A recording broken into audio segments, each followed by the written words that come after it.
Continue करते हैं हम लोग आगे से सर्किट सॉल्यूशन की। तो क्वेश्चन नंबर 58 है कि किसी त्रिभुज में आधार 6√3 सेंटीमीटर तथा आधार कोण 60 डिग्री तथा 30 डिग्री है, त्रिभुज की ऊंचाई ज्ञात करें। तो अगर मान लेते हैं ये कोई ट्रायंगल है, ये आधार कोण है 30 और 60, ठीक है। तो ये 90 हो जाएगा क्योंकि एक ट्रायंगल का सम 180 डिग्री होता है।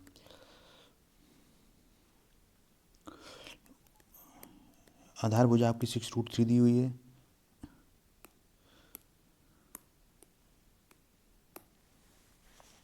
तो यार किसी त्रिभुज में आधार 6√3, तो त्रिभुज की ऊंचाई निकालनी है। तो यहाँ से मान लीजिए आपने परपेंडिकुलर ड्रॉ किया, ठीक है। तो अब देखो ये tan 30 है, तो tan 30 में क्या होता है, सामने वाली साइड 1 होती है, आधार उसका √3 होता है और जो उसका कर्ण होता है वो 2 यूनिट होता है। तो 2 यूनिट वैल्यू दी है आपको 6√3। तो 1 यूनिट की वैल्यू हो जाएगी आपकी 3√3। तो अगर आप इस ट्रायंगल में जाते हैं,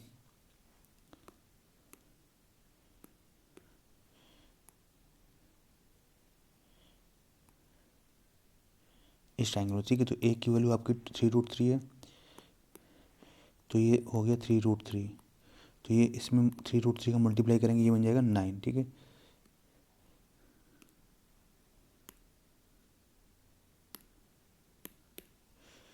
तो ये 9 हो गया। अब इसमें इस ट्रायंगल में जाएंगे, इस ट्रायंगल पे, तो ये tan 30 है, तो ये भी कितना होगा, 1 होगा, ठीक है। ये कितना होगा √3, ये कितना होगा 2, 2 की वैल्यू दी हुई है आपको 9, तो 1 की वैल्यू हो जाएगी 4.5। बस हमें यही चाहिए था, हमारा आंसर 4.5 हो जाएगा। ऑप्शन नंबर बी करेक्ट हो जाएगा। चलिए देखते हैं क्वेश्चन नंबर 60 देखते हैं। क्वेश्चन नंबर 60 देखते हैं। क्वेश्चन नंबर 60 कह रहा है कि किसी समकोण त्रिभुज का लंब केंद्र स्थित होता है। तो समकोण त्रिभुज का जो लंब केंद्र होगा वो वर्टेक्स पे होता है, ठीक है। 90 डिग्री का होता है यहाँ पर उसका, ठीक है, लंब केंद्र स्थित होता है। तो ऑप्शन नंबर इसका बी करेक्ट होगा। अगला क्वेश्चन हमारा, किसी बहुभुज की भुजाओं की संख्या का अनुपात 1:2 तथा उनके आंतरिक कोणों का अनुपात 2:3 है, तब बहुभुज की संख्याएं ज्ञात कीजिए। तो देखो राम, इस टाइप क्वेश्चन को करने का देखो एक सिंपल तरीका है, ठीक है। तो हमें पता है बहुभुज की भुजाएं क्या होती है, n-2 इंटू 180 प्रत्येक वाय कोण, ठीक है, प्रत्येक आंतरिक कोण। तो यहाँ पर n की वैल्यू पहले x ले लेंगे, फिर 2x ले लेंगे। तो x-2 इंटू 180 अपॉन x, फिर यहाँ क्या लेंगे दूसरी बार में 2x - 2 into 180 upon 2x equal to 2:3। तो x से x गया, ठीक है, 180 से 180 चला जाएगा और इसका ये 2 ऊपर मल्टीप्लाई हो जाएगा इसमें। तो 2x - 4 इंटू 3 इधर मल्टीप्लाई हो जाएगा और ये 2 इसमें मल्टीप्लाई हो जाएगा। तो 4x - 4, 6x - 12 equal to 4x - 4। तो 2x इक्वल टू 8, तो x इक्वल टू 4। तो 4 4 एकम 4, 4 दूनी 8।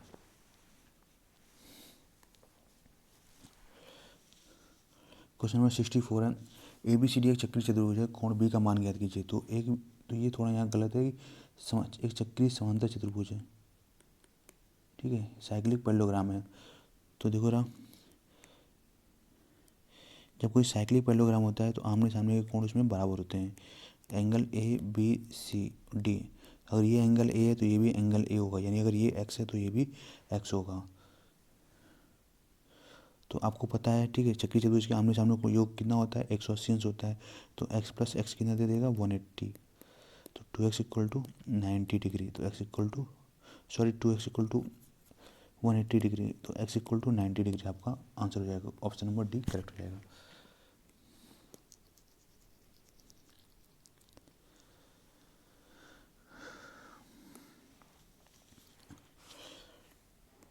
चलिए देखते हैं क्वेश्चन नंबर 65। तो कह रहा है 65 पे ABCD एक चक्रीय चतुर्भुज है, O वृत्त का केंद्र है, यदि COD 140 डिग्री हो तब BAC 40 डिग्री है, तो BCD ज्ञात करें। तो ABCD आपका एक चक्रीय चतुर्भुज है, ठीक है। ओ वृत्त का केंद्र है, ये यहाँ पर ऐसे ले लेते हैं।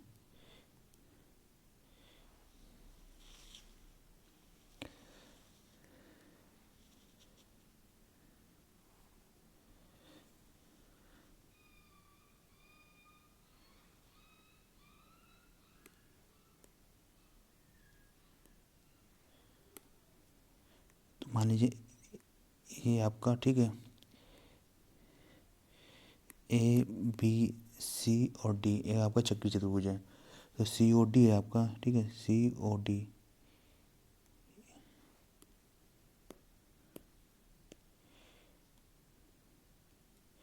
सी ओ डी दिया हुआ है आपका 140 डिग्री। एंगल बी ए सी आपका है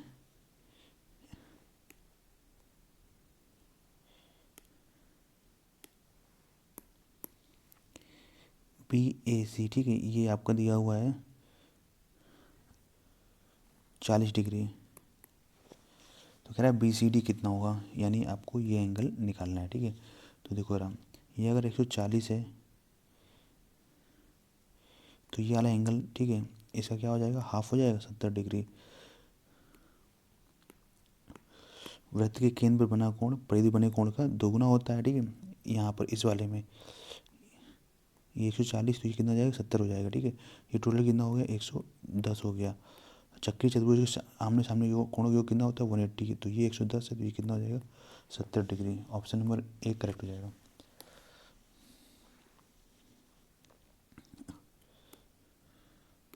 चलिए देखते हैं अगला क्वेश्चन। कह रहा है कि ए बी सी डी एक समलंब है जिसकी भुजा ए डी भुजा बीजे के समांतर है।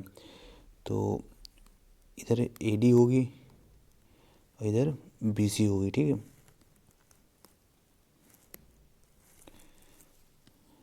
ए से था बी डी बिंदु ऊपर प्रच्छेद करते हैं। ये बी डी ऊपर प्रतिच्छेद करते हैं, विकर्ण ए सी तथा बी डी। ए ओ बराबर आपको दिया हुआ है 3, सी ओ दिया हुआ है x-3, बी ओ दिया हुआ है आपका 3x-19 और डी ओ दिया हुआ है x-5। तो देखिए इसका क्या करेंगे, A O upon O C equal to O D upon O B. तो ए ओ की वैल्यू आपकी 3 है, ओ सी की वैल्यू x-3 है, ओ डी की वैल्यू आपकी दी हुई है x-5 माइनस ओ बी की वैल्यू 3x-19।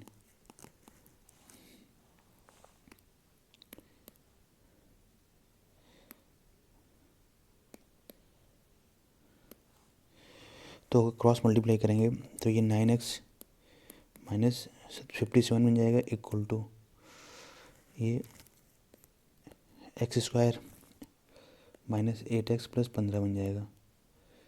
तो x², ठीक है, ये माइनस का 17x प्लस का 9 हो जाएगा, ठीक है। और ये हो जाएगा आपका 72। तो 9 8 72 8, ठीक है। तो ऑप्शन नंबर आपका डी वाला करेक्ट हो जाएगा।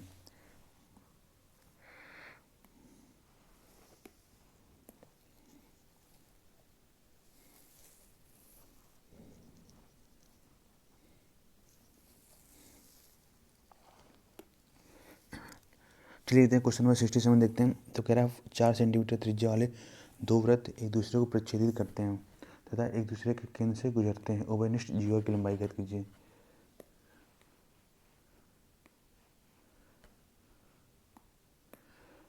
ठीक है, इसका कहने का मतलब ये है कि वो एक दूसरे के केंद्र से गुजर रहे हैं, मतलब कि इसका केंद्र यहाँ पर होगा, इसका केंद्र यहाँ पर होगा। तो ये जो लेंथ होगी आपकी, ये होगी आपकी 4 सेंटीमीटर, ठीक है। अब कह रहा है कि ये उभयनिष्ठ जीवा होगी, इसकी लंबाई निकालनी है हमें ए बी की। ये पी है, ये क्यू है। तो एक चीज़ समझिएगा इसमें, जो हम लोग बाउंड्री को लाइन मिलाते हैं सर्कल से, ठीक है, तो बाउंड्री को हम जो लाइन मिलाते हैं सर्कल से वो क्या कहलाती है, उसकी रेडियस कहलाती है। तो ये भी कितनी होगी, 4 होगी। अब आपको पता है जो ये, ठीक है, ये लाइन है, ठीक है, ये केंद्र दोनों वृत्तों के दोनों केंद्र मिलाने वाली रेखा को 90 डिग्री पर समद्विभाजित करती है। तो ये अगर 4 है तो ये देखो रही, ये कितना हो जाएगा, 2 हो जाएगा यहाँ से लेकर। अगर इसमें पाइथागोरस ट्रिपल लगाओगे तो ये बन जाएगा 4 का स्क्वायर इक्वल टू 2 का स्क्वायर प्लस इसको m मान लेते हैं, तो am का स्क्वायर 16 माइनस 4, 16 में 4 गए 12, तो इसको ले सकते हैं am इक्वल टू 2√3।